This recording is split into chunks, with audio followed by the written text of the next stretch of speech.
It's very important to get to galleries and museums and to see performances and to listen to live music and to go to fashion shows. The main reason is that so much of our lives these days is mediated by social media. And so we see things in reproduction. We see a photograph.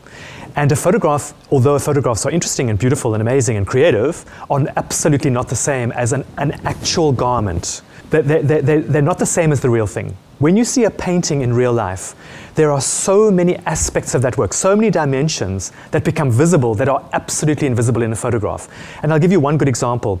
The surface of the paint, the way that the paint has been applied, how thick the paint is, what kind of paint it is, whether it's shiny or whether it's matte.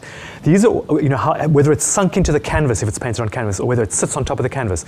You can't see these things in photographs often. But when you see them in real life, you can move around the picture and all of a sudden you get a sense of how this thing came into being, and a whole nother dimension of work and imagination starts to be revealed to you through the work. And that often is very inspiring. So you can get inspired by things online and you can get inspired by things on your phone and stuff, and that's all absolutely fine and good to use. But there's no real substitute for visiting things in the flesh because, yeah, as I say, the material world is full of interesting things that artists have worked with that you can't see in the digital world.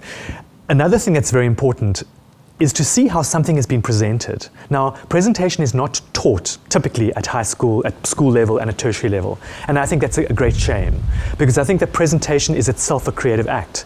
And you can make great work while you're at school. Let's say you're doing visual arts, and you make a whole fantastic body of work, and it comes to showing your work in matric, and you put your work up for the first time in a hall with all your other fellow students for an exhibition to be assessed and for parents to come, and it looks terrible.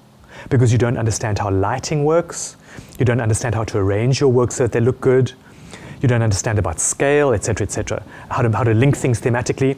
And these are all things that we think we know. So that's the real problem. We get to the exhibition, we think, oh, it's not going to be difficult, we've just got to slap a frame around something and we've got to put them up so that, so we can see the work.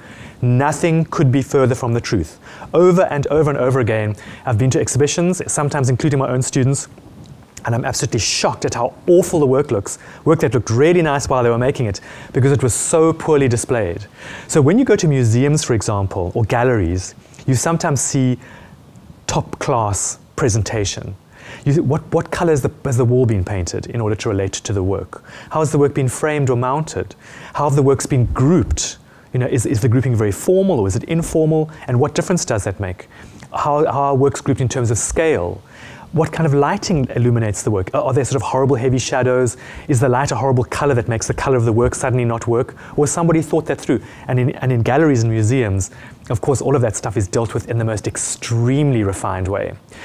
Same with fashion shows, same with performances. Going to go and visit a beautiful piece of interior design at a hotel, or if you go to a hotel lobby, you're going to have a drink somewhere, or a cup of coffee somewhere in a nice restaurant. How have people put that all together? Are there flowers on the table, or what color of the wall has been painted? I remember there was a place in Long Street where somebody used a beautiful shade of grey-green on her walls in her restaurant, and she had just a couple of leaves in little bottles on her table, and it just transformed that space. Daylight coming in through the windows from the street. Very, very different to a single snapshot that you see on your phone, to the experience of actually sitting there and feeling the air come off the street.